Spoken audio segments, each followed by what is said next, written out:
பர்சன்டேஜில் இந்த கொஸ்டின் ப்ரீவியஸாக டிஎன்பிசி எக்ஸாம் கேட்டுருக்காங்க. ஒரு தேர்வில் மொத்தமாக 65% மாணவர்கள் பாஸ் பண்ணுறாங்க, தேர்ச்சி அடைகிறாங்க தேர்வில்.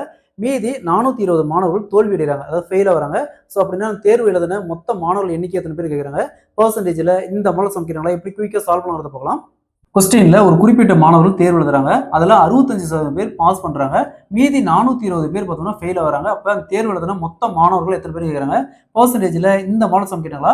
ஸோ எப்போவுமே தேர்வு எழுதுனது பார்த்தோம்னா மொத்தமாக 100% மாணவர்கள் இருப்பாங்க, சரிங்களா. 100% மாணவர்கள், அதில் 65% பேர் தேர்ச்சி அடைஞ்சிட்டாங்க. ஸோ 100ல் 65 போச்சுன்னா 100%த்தில் 65% போச்சுன்னா மீதி என்ன வரும், 35% பேர். ஸோ இந்த 35% பேர் தான் இந்த 420 பேர். அதாவது 35%க்கு 420 அப்படின்னா நமக்கு தேவை 100% மொத்த மாணவர்கள். அப்போ 100%க்கு என்ன அப்படியே கிராஸ் பண்ணி பண்ணால் 100% இன்ட்டு 420 வகுத்தல் 35%. அப்படியே கேன்சல் பண்ணிடலாம்.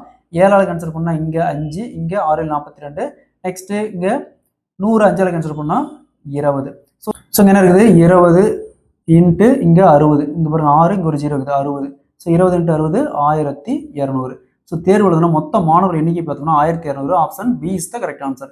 இதே மாதிரி இந்த சம் பாருங்க, ஒரு எக்ஸாமில் தேர்வு எழுதுன மாணவர்களில் 85% பேர் தேர்ச்சி அடைகிறாங்க, மீதி 300 பேர் தோல்வி அடைகிறாங்க. அப்படின்னா அந்த தேர்வு எழுதுன மொத்த மாணவர்கள் எண்ணிக்கை என்ன கேட்குறாங்க. இதே மாதிரி இந்த சம் சால்வ் பண்ணிக்கிற ஆன்சரை கமெண்ட்ல போடுங்க.